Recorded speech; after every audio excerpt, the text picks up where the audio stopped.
Olá pessoal, a paz do Senhor Jesus. Aqui estamos nós para o nosso terceiro GC Online e o tema de hoje é Levanta-te.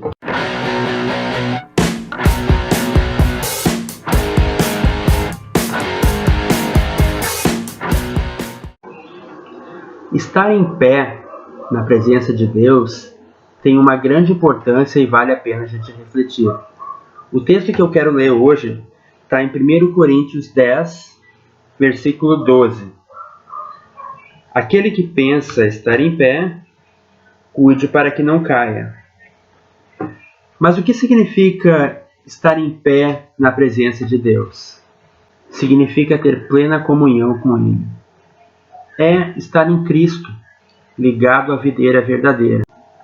Estar em pé diante de Deus também significa estar acordado, vigilante e preparado. A Bíblia faz várias referências a gente vigiar, né? Vigiar para que a gente não caia nas astutas ciladas do diabo.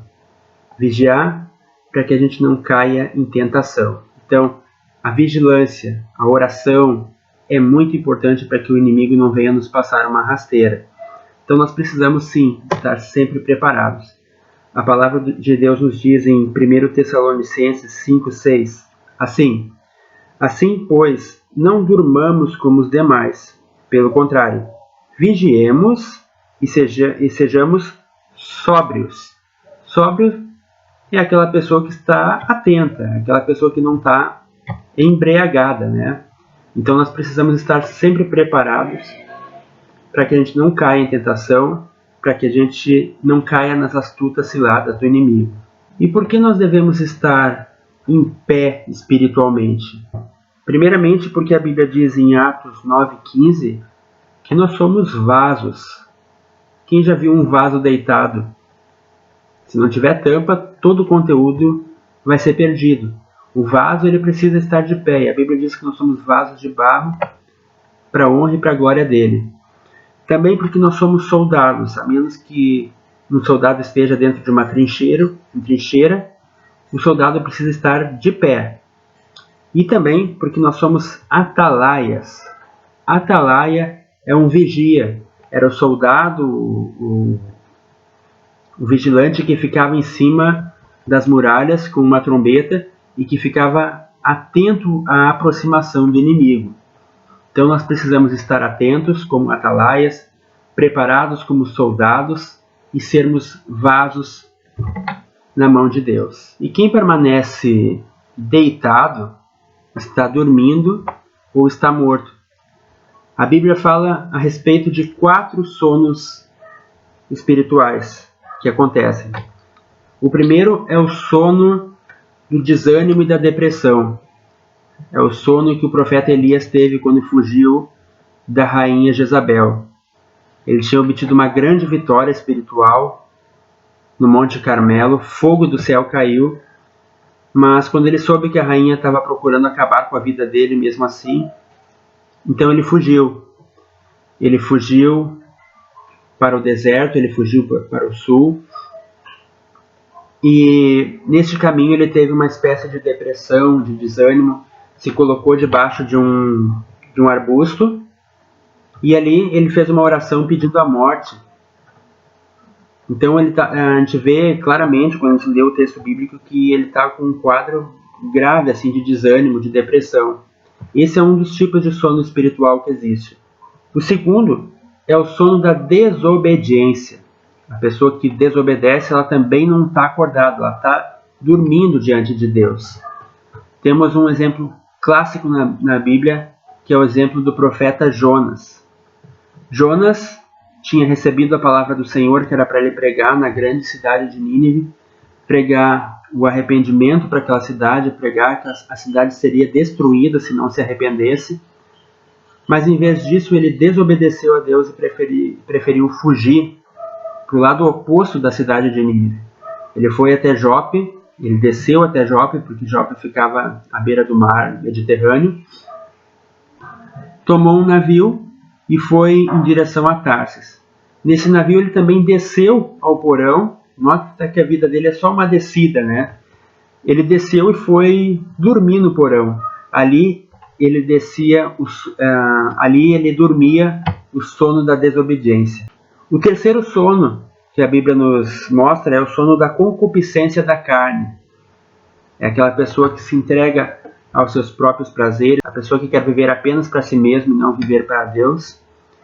Nós vemos o caso clássico de Sansão, juiz de Israel. Ele dormiu no colo de Dalila e ali ele perdeu a força e a unção que Deus tinha colocado na vida dele. O quarto sono é o sono da morte, como o que vimos no caso de Lázaro. E são muitas as pessoas que nesse momento estão mortas espiritualmente. Então, relembrando, o sono do desânimo, da depressão, o sono da desobediência, o sono da concupiscência da carne e o sono da morte. Mas a mensagem de Deus para nós hoje é: levanta-te, levanta-te. 1 Reis 19, primeiro levanta-te para comer. Quando o profeta Elias estava naquela situação de desânimo, naquela situação de um homem deprimido, pedindo a morte para si mesmo, um anjo apareceu do céu, enviado pelo Senhor, e ordenou que ele se levantasse e comesse. Coma o alimento espiritual que Deus para ti. Devore a palavra do Senhor, leia a tua Bíblia, leia a palavra de Deus todos os dias para que tu possa te alimentar e não cair no sono da depressão, no sono do desânimo, porque isso com certeza vai acabar prejudicando a tua vida e atrasando muito a tua vida. Segunda forma, levanta-te para invocar e orar a Deus. Quando Jonas estava lá no navio, dormindo e fugindo da presença de Deus, o capitão daquele navio foi até ele, lembrando que um vento terrível estava assolando os mares e aquele navio estava prestes a afundar. E aquele homem acordou Jonas e disse: levanta, clama ao teu Deus, ora ao teu Deus para que ele nos dê livramento. Então esse é o segundo ponto. Se tu está no sono da desobediência, levanta e vai orar, levanta e vai ler a Bíblia. Terceiro ponto, se nós somos vasos, como a palavra de Deus diz, também diz em Jeremias 18, do 1 ao 5, que nós devemos nos levantar para descer à casa do oleiro. O oleiro era a pessoa que trabalhava com barro, a pessoa que fazia os vasos. Nós precisamos descer à casa do oleiro para saber qual é a vontade de Deus para a nossa vida. E por último, em Ezequiel 2:1, nós devemos nos levantar para ouvir a voz do Senhor. A palavra diz assim nesse versículo: esta voz me disse: filho do homem, põe-te em pé e falarei contigo. Então entrou em mim o Espírito quando falava comigo e me pôs em pé e ouvi o que ele me falava. Então ponha-te em pé para ouvir a voz do Senhor.